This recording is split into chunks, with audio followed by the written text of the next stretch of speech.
This video is on ionization energy. So we need to define what this is and then talk about the trend on the periodic table. So ionization energy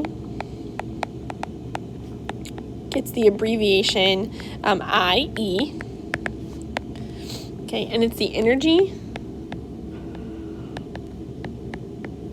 required to remove an electron from a neutral atom.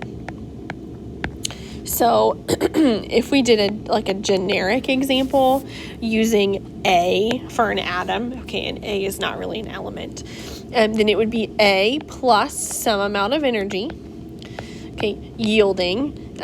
If we take away an electron, we make a cation, so A plus or A plus 1. That looks like AH, so let me change that.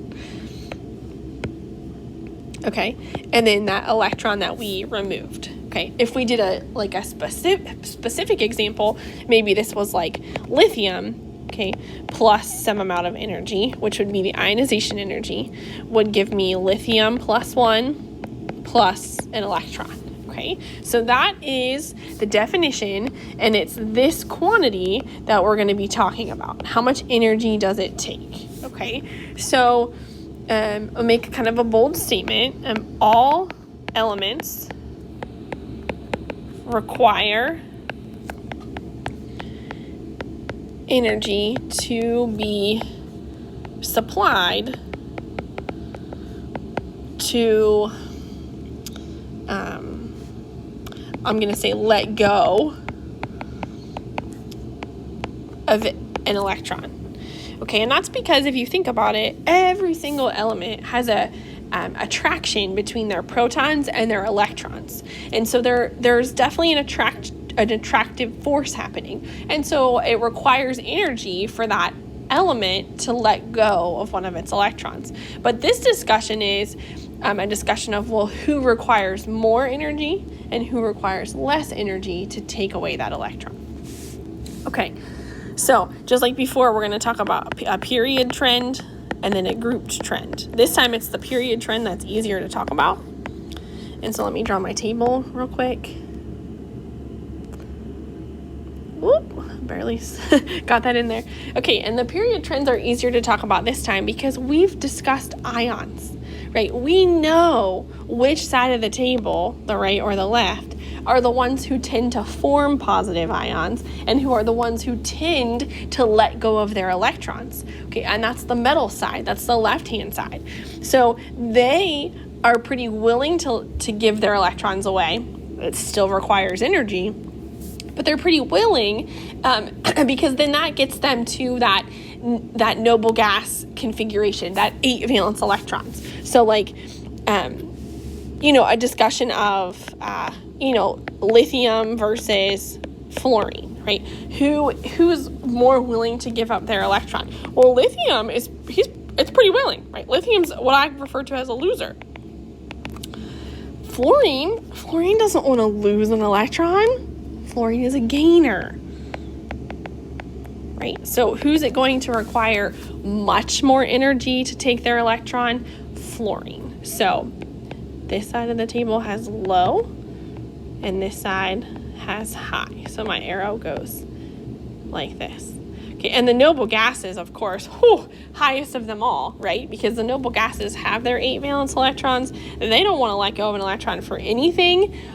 You can force them to, but you have to supply a lot of energy. Okay, so let's write that. Noble gases have huge ionization energies, right? Because they are stable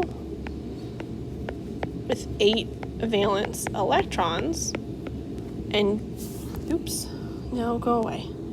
Oh well. And don't want to lose their octet. Remember, octet means 8 electrons. Okay, so now our discussion is gonna stem with the group trend. Let's see if I can get rid of that. I don't even know what I did. Nope. Oh, well. Okay, so what about within the group? Okay, so, all right, so let's talk about, we'll do group 1. So let's compare lithium and francium. And this goes back to atomic size, okay, and who's bigger and who's smaller. So if we compare both lithium and francium. Now, what you might say is both are in group 1 and are pretty willing to give up an electron. Because remember, they're both going to form a +1 ion. However, it's still going to require energy. But our discussion now, of course, is who's going to require more energy. So their ionization energy is going to depend on the location of the electron in regards, this is a wordy definition, in regards to the nucleus. So again, if we think about lithium's configuration versus francium, oops, that's FR.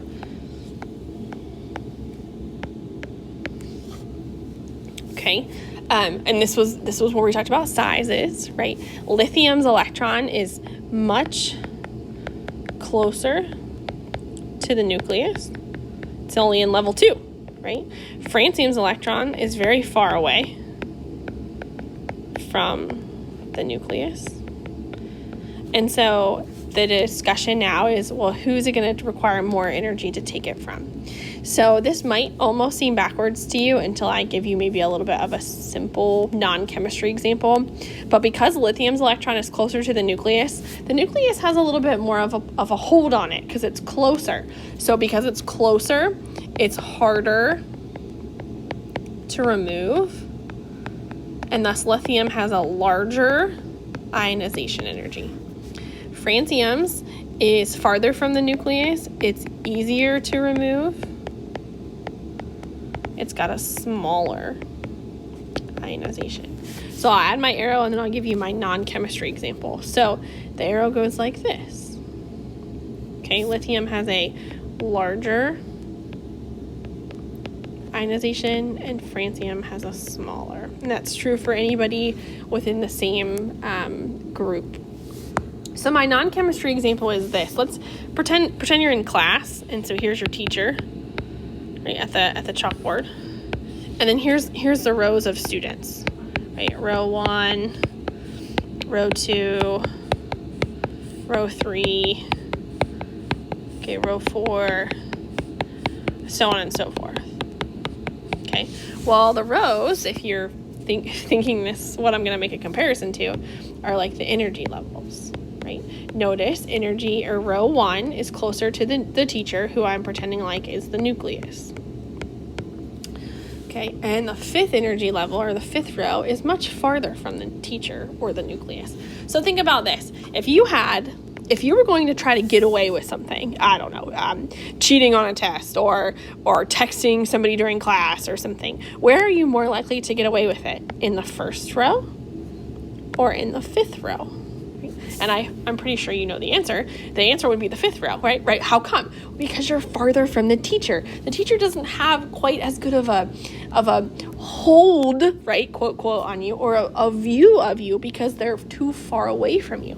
Versus somebody in the front row, right? They're not going to get away with that. It's the same thing with lithium and francium, right? If you were to draw lithium, maybe I'll go back down here. If you were to draw lithium, here's its electron in the 2nd energy level. If you were to draw francium, I'm not even sure if that was 7. Look how far that electron is from the nucleus versus lithiums. Okay, so keep that idea in your mind about being in class and being far from the teacher, so it'd be easier for you, heck, to get up and walk out without the teacher seeing, right? And that's what happens with the electrons. This electron of franciums is just much easier to remove than it is to remove franciums because it's so much closer to the nucleus.